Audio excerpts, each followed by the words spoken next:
Hello, and welcome to another episode of Solipsist Watched.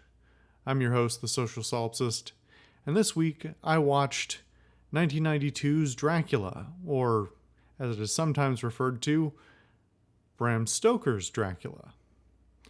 Now, for those of you not necessarily familiar with Gothic literature or with Dracula in particular, Bram Stoker is the name of the fellow who wrote the original Dracula novel back in the late 19th century, right near the turn of the century, and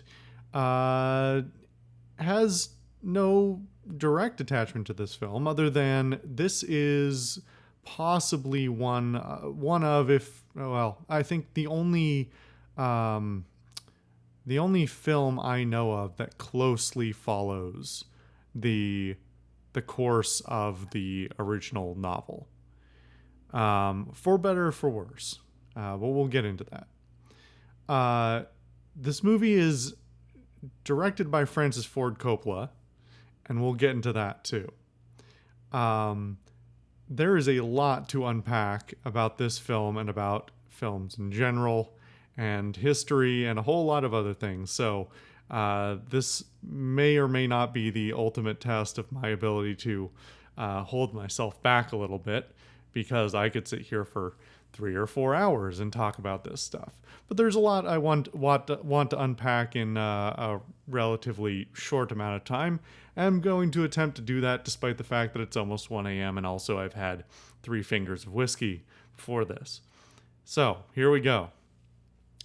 Dracula and Gothic literature in general are, well, I have a particular penchant for Gothic literature, and Dracula in particular is one that I am much less familiar with, but is particularly fascinating to me from a historical context. Gothic literature as a whole thing is something that certainly cannot be unpacked in a single video. But so much of Gothic literature is about unpacking the social mores of a particular time and place, that mostly being Victorian era England, and in particular often London and higher nobility and things like that. That is very, very broad strokes, but it is one of the things that informs how one should interpret, I believe, Gothic literature in general, including Dracula, which was actually written by an Irishman, but, well, we're not going to unpack that whole can of worms.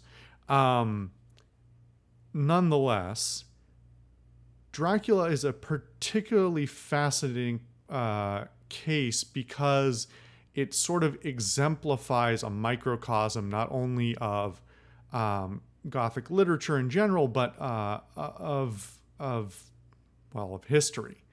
For an incredibly truncated and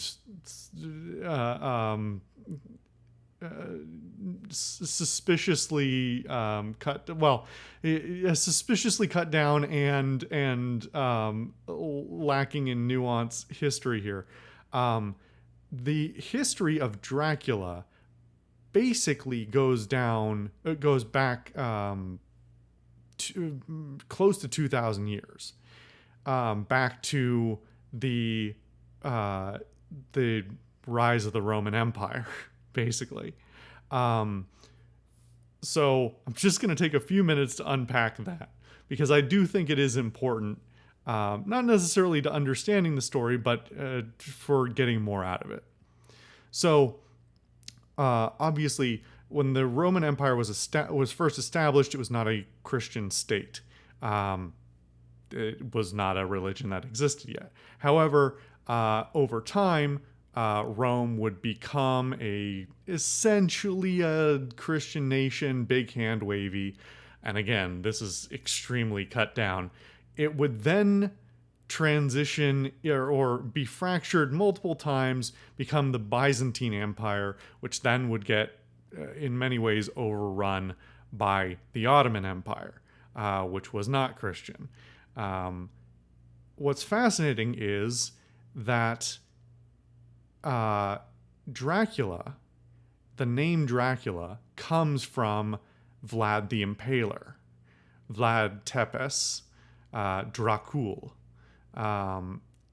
who was living in, who was a lord in Wallachia, an area which I believe it's essentially sort of Romania area. It's Romania, Germany, Austria, sort of. There's a more specific area in there, but was basically lord of a minor but not insubstantial kingdom in that area. The Ottoman Empire was basically butting against Wallachia, and basically the Ottomans demanded tribute. A lot of Vlad the Impaler's legacy has to do with, if you'll excuse the turn of phrase, his draconian rule over his lands. And yet to this day, he is a controversial figure, because while he was often considered to be a madman, a murderer, slaughter of hundreds of thousands of people, at the same time, he is often celebrated in the same, sometimes in the same breath even, as one of the few who resisted the intrusion of the Ottoman Empire into Europe, at least more than others.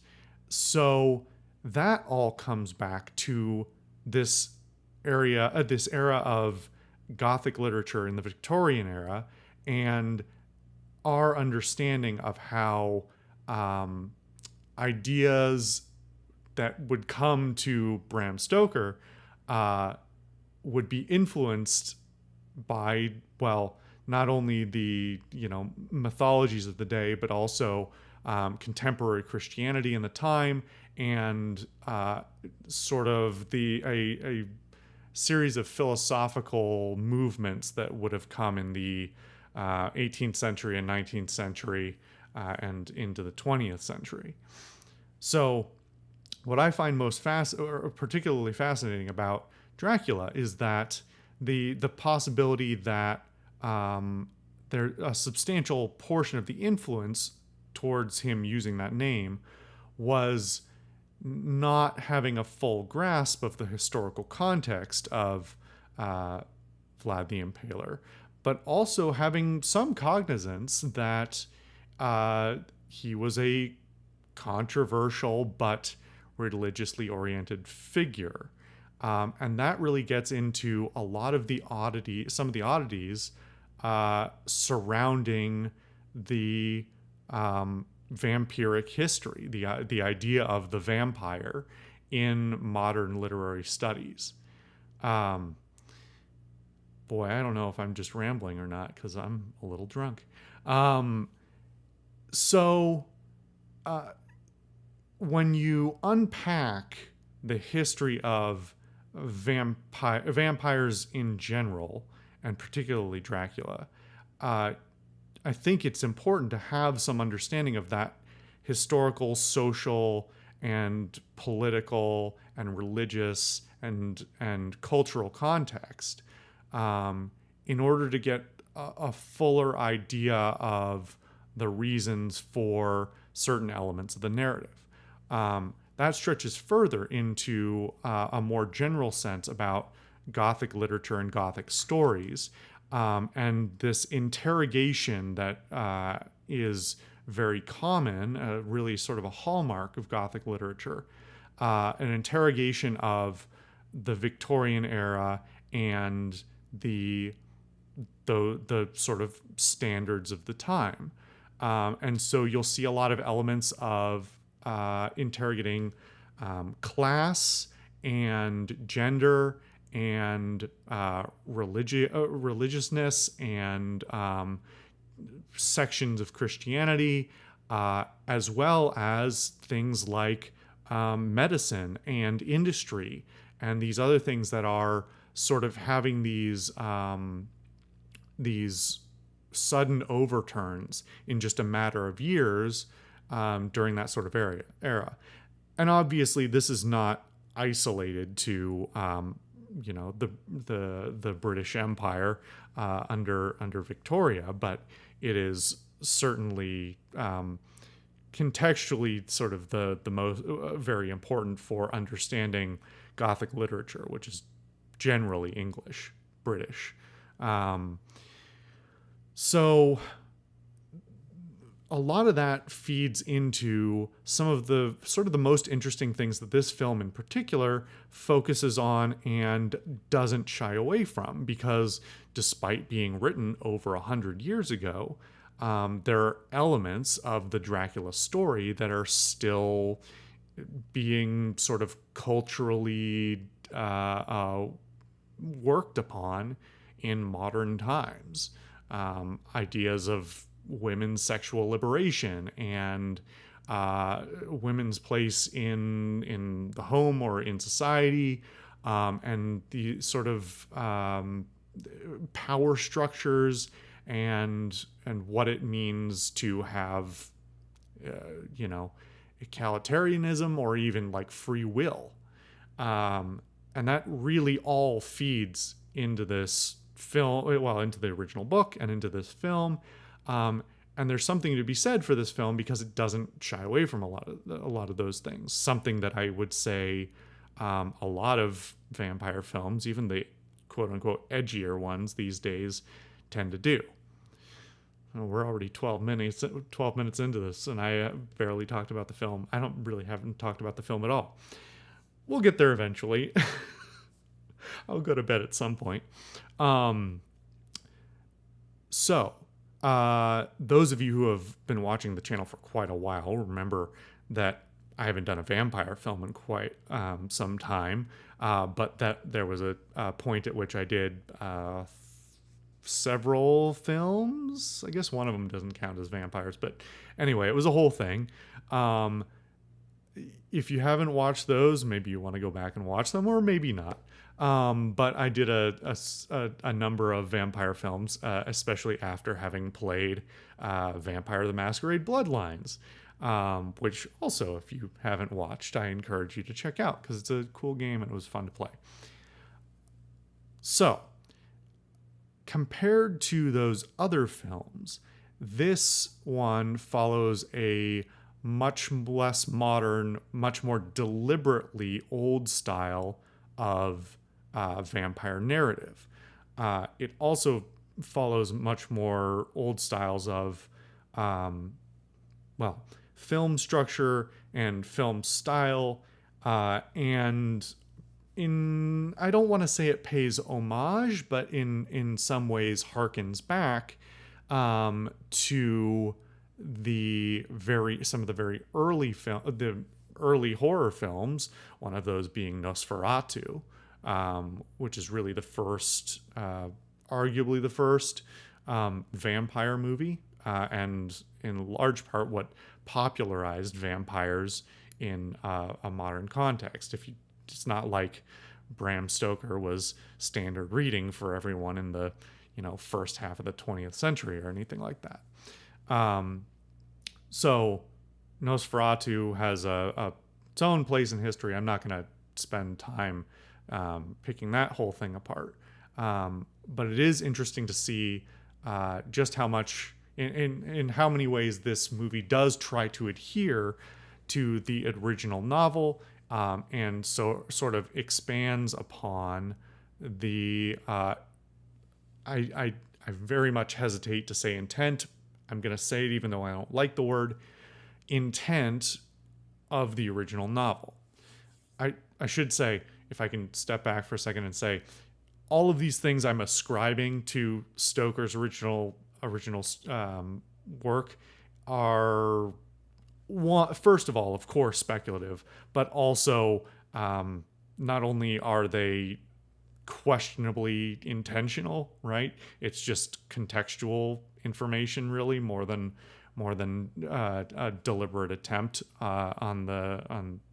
for for any author, but also, as I've spoken of before, I am very much in the camp of the author is dead.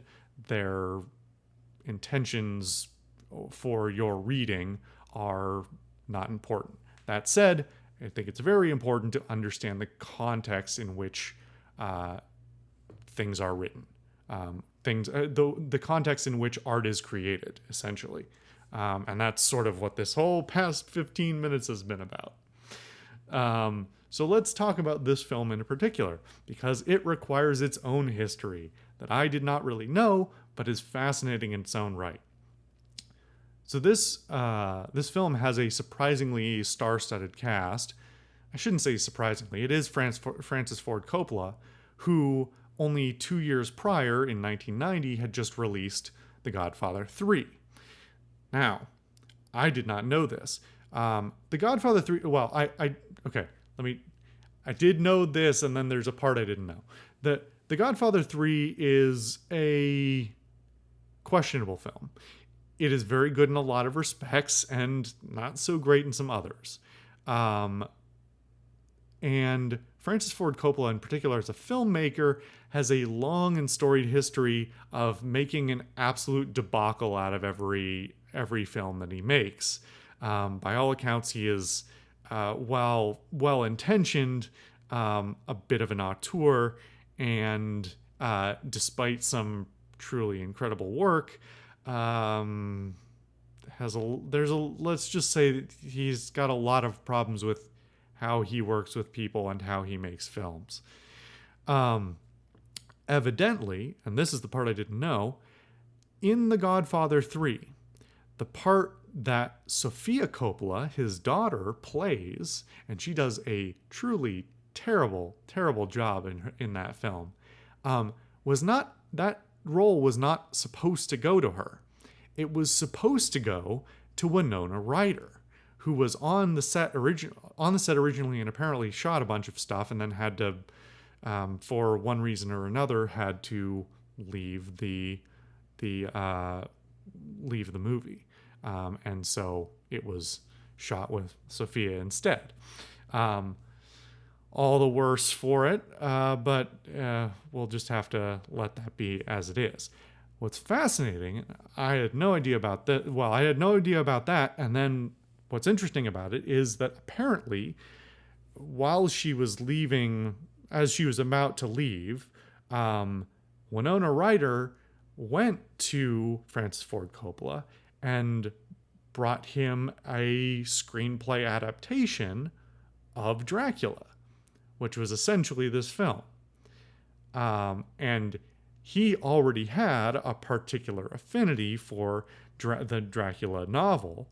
And so that's sort of how this whole thing came together. Allegedly. I'm purely going based off what I just read 20 minutes ago now in Wikipedia. So take this all with a grain of salt. But given that she had to walk off the set and made a whole sort of... it caused a bit of an issue for the film. She was very concerned that... Coppola really didn't like her as a result, but apparently they followed up on it, and that's how this ended up being made, because they, well, I don't want to say reconciled, because allegedly there was no bad blood at all. But anyway, so Winona Ryder apparently had a hand in getting this film to him and having it made. So... where do I go from here to talk? We have to sort of start talking about the film itself now, and we're under 20 minutes. So you know what? That's cool with me. So let's talk about the cast, since we're already sort of talking about them. Great and varied cast on this. There are quite a few names, both very well known and slightly less well known. Obviously, we have Winona Ryder. We also have Anthony Hopkins, who's a legendary actor in his own right. And which one of these do I talk about first? Okay, let's talk about Gary Oldman. You've heard me say multiple times that I think most actors in Hollywood are not particularly good. They mostly just play themselves. Gary Oldman is one of the exceptions. Gary Oldman is a name that many people don't know, or they may know his face but don't know his name. And that's kind of a good thing, because I think it is a testament to just how good of an actor he is. He has a long history with a great many different kinds of film, and he pretty much nails all of them. I have rarely seen a role that he is in where he doesn't just kind of knock it out of the park. One exception I would have to say is the Nolan Batman trilogy. And honestly, I think that's because Christopher Nolan doesn't know how to direct actors very well. And also, he didn't give Oldman much to work with, which is a shame, because it's a really squandered opportunity in a lot of ways. But that's neither here nor there. We'll avoid that tangent. So Gary Oldman is in this as Dracula. And he is just amazing in this role. Just perfectly knows when to alternate between being sort of charismatic and subtle to absolutely chewing the scenery to pieces. And I love every moment of it. He is fantastic. He manages to come off not only as simultaneously as sort of horrific, terrifying, distressingly powerful and overwhelming, and yet also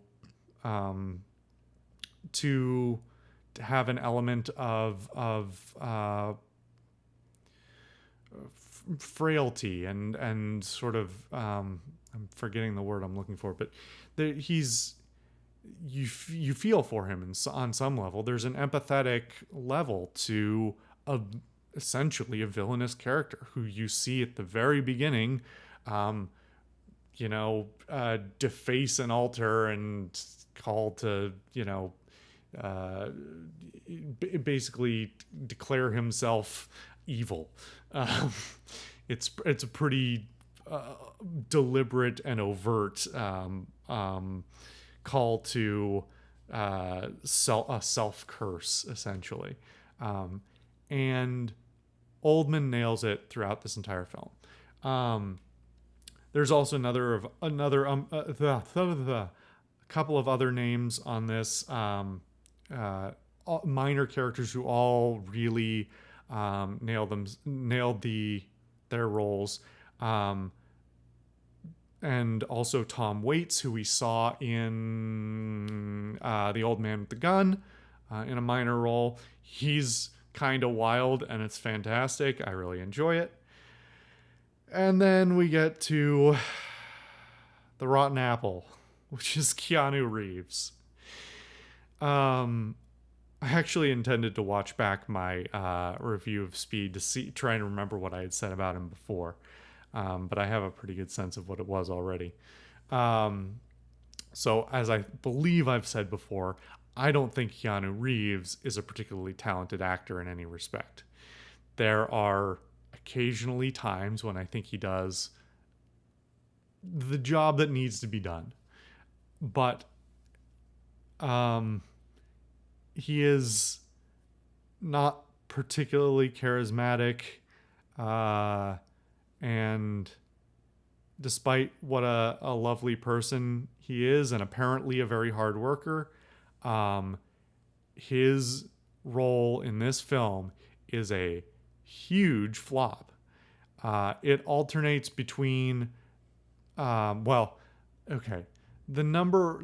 are two problems. One is his accent. He attempts to do an English accent, and it is one of the worst things that I have ever heard. I had forgotten, having not seen the film before, but being media aware enough, I was aware that he has a very bad English accent in this film. However, I had forgotten that it was in this film. And so when he comes on and attempts his English accent, it is it wavers between extremely bad to hilariously bad to completely absent, where he just sort of appears to forget that he should be having an accent. And listen, I don't hold that against anyone. Accents are hard. They absolutely are. And there are some people who just can't do them. And I think that's fine. But it is completely beyond me why he did that and got away with it. Is basically how I feel about it. Apparently, the role was originally offered to Christian Slater, and he turned it down, which is fascinating because Christian Slater is in Interview with the Vampire, one of the films I talked about, like years ago now, in one of my earlier reviews. So that's all sort of fascinating connecting tissue there. So in addition to his very poor to completely absent accent, Keanu Reeves is, as I said, not charismatic, and his acting is extremely flat. He is pretty much the sole character in the film who is just completely unbelievable, and every time he's on screen, it sort of ruins the scene. It's not like it's not truly offensive, but it does ruin the scenes. I'm able to get past it, but it's a real fight. Apparently he was trying extremely hard. They didn't just like not give him a voice coach. He just, I don't know. Apparently Coppola sort of didn't think he deserved the hate he got for it. But man, it's really bad. So that I should get to, I feel like that sort of segues well into the tone, which is this movie has a pretty consistent tone, or one that holds together quite well. But occasionally there are moments where I laughed out loud really hard. A couple of them were from Keanu Reeves' really bad acting. And I think all of the rest of them, or most of the rest of them, were from things that Anthony Hopkins does and says in this film. And I have to believe they were deliberately put in there for laughs. Not because they're supposed to be humorous, but because, like, in the context, it's sort of a meta-humorous kind of thing. Anthony Hopkins plays Abraham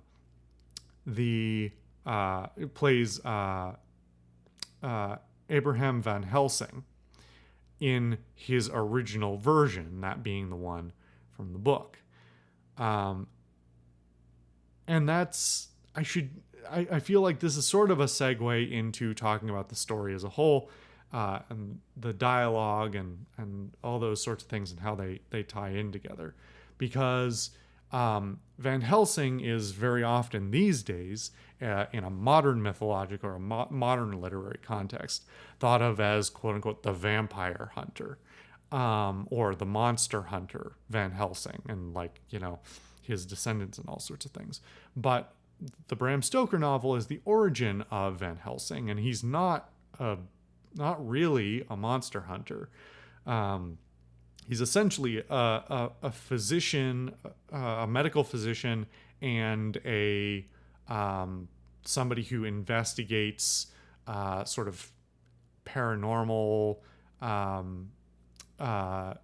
things, and his whole framework is much more academic than action hero, which is really the more modern interpretation more often than not. let's not talk about the movie with what's his nugget, Hugh Jackman. That's it. That's a trip. Anyway, I digress. So Anthony Hopkins has a number of lines that are like borderline comic relief, and they're very welcome, but they're also not quite as needed as you might think. As much as this movie is sort of dark and can be dour, it's not overwhelmingly so, which is something that I felt a bit differently, as I recall, about Interview with the Vampire, for example, where it's very much sort of this oppressive darkness about it. And that gets into a larger thing, which is this understanding of the narrative structure and the narrative arc of this film and how it compares to the book. So there's a couple of oh boy, how do I talk about this in the right order? So structurally, the book is set up from a number of perspectives and contexts, and that does lead to some oddities in the film, where there are voiceover narrative from multiple different people at different times in a way that I think is almost always sort of unnecessary and somewhat obtrusive. It's not something I would have chosen. But we're going to put the filmmaking to the side for a moment and talk about the narrative itself. Because, as I alluded to earlier, one of the things I find most fascinating about this is the adherence to sort of the original movie or the original book content and context, because there is a very substantial amount of sort of turn it up to 11 type of interrogation of Victorian social mores. Not only, well, there's a lot of it there's some of it in the original text and in Gothic texts in general, but the film takes some of those to a whole other level, not by rewriting the narrative, but in the presentation. So there are some pretty substantial scenes of overt sort of sexuality and really getting at this question from the original context about Victorian social and sexual mores and these ideas of Christian purity and women's place in society and class and all these other things. And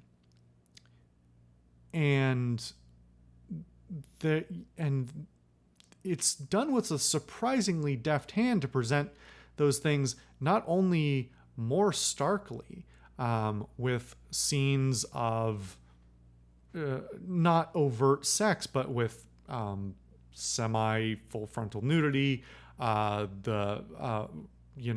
sort of it's not framed in this. It is the same scenes, but not framed in the same way as the original text, if that makes sense.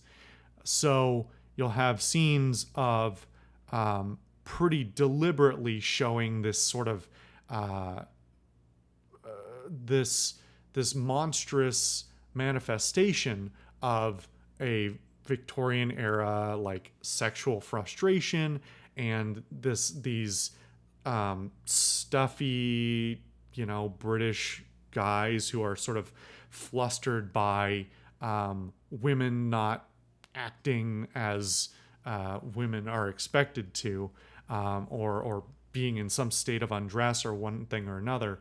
And yet it manages to do all that and present all these very clearly sexual things, and yet not have any of it be overtly sexual in the sense of being cinematically titillating.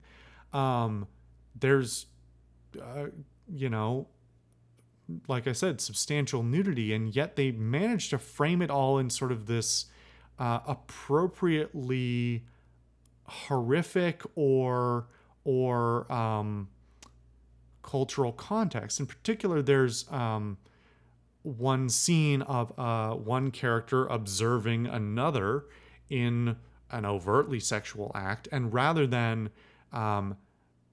having this sort of Victorian reaction or expected Victorian reaction, there's this very well presented sort of fascination and this like simultaneous confusion and wanting to get out of the situation, but also like a yearning for understanding, for unpacking what's being observed, and that I don't think is something that would be easy. Certainly not easy to write in general, but certainly not over 100 years ago in the British Empire either. The Victorian mores would just not sort of allow for that level of overtness for the most part. Even something like Dracula, which was for the time relatively pulpy. So that, in addition to a whole bunch of other elements of this film, are surprisingly deftly done in terms of showing to what I would think is the cultural and social interrogation that is alluded to, but not nearly as overtly presented in Gothic literature. So, I mean, I'm rambling a bit, but I think that deserves a huge amount of credit, and is one of the things I like most about the film, is that it really adheres to the Gothic styling, and yet manages to do such great reframing of some of the elements as to present them in an even better and more meaningful way, and one that elevates the text. So that's that thought. So now that we've talked about the positives there, I want to talk a little bit about the presentation overall. There's a lot of work done in the sets and the sets and the costuming and the makeup that really lends itself to a believability, a very clear couching itself in this era, and it's all really nicely done. The makeup as well, especially the various makeups used for Dracula, are extremely well done. However, here we have to get into the weirdness of Coppola and his unwillingness to compromise or not be a fucking weirdo. Apparently, so let me not get there just yet. There are some visual effects in this film that look extremely bad. And it's a little confusing why, because in so many other things that Coppola has done, he's sort of at the head of the pack in terms of, or was at the time he really had his heyday, in terms of practical effects and using the tools of the time to best present an elevated visual experience. However, apparently what happened was he decided to be an asshole and refused to use any digital effects in this film, and So he hired a digital effects company and said, I want you to do all of the effects I ask for in a style of the sort of turn of the century, you know, early days of cinema kind of way. And they told him no. So he fired them and hired his nephew. I don't remember what it was. I was just reading it, 40 minutes ago now. Fuck. Hired his nephew, and they don't say much more about it in the Wikipedia article, but yeah, it doesn't look good. There's some pretty bad effects. There's also some really good ones. And there's some old effects I also very much appreciate. I am the use of matte paintings in particular, although they vary in their quality, I think is a really nice touch. But there are other visual effects where it's just like, listen, could you just not have done that? And that gets into the cinematography in general, where this might be Coppola's most sort of artistically out there cinematic composition that I have seen. I haven't seen all of his films, certainly, but there's a lot of odd editing in this film. Lots and lots of cutting and cross-fading and layered compositing, sometimes in really fascinating ways that gives it this sort of ethereal, dreamlike sense, and other times in ways that are jarring and visually disruptive and don't serve anything. It's a very mixed bag, and that's really one of the things that prevents me from, in addition to Keanu Reeves' performance, is like one of the main things that really makes me hesitate to say this is a really great film. There's a lot I really, really like in this, but I mean, like I said, Coppola's a bit of an auteur, and auteurs really need somebody to reel them in and go, no, you maybe need to compromise on your vision a little bit. Not because they want, not because the artistry needs to be compromised, but because maybe they're going a little too wild and it's just not going to work. So yeah, there's some iffy stuff there. On the whole, the one thing I will say as a downside is because it adheres so much to, in addition to what I've previously mentioned, because it adheres so much to the book, there is, despite some good writing, some good essentially screenwriting, adaptation, trying to fit as much as they do without compromise does lead to some questionable pacing, elements that could have, if they didn't, feel the need to adhere as closely to the original material, could have been refined down to something that was a bit more clear and presentable. But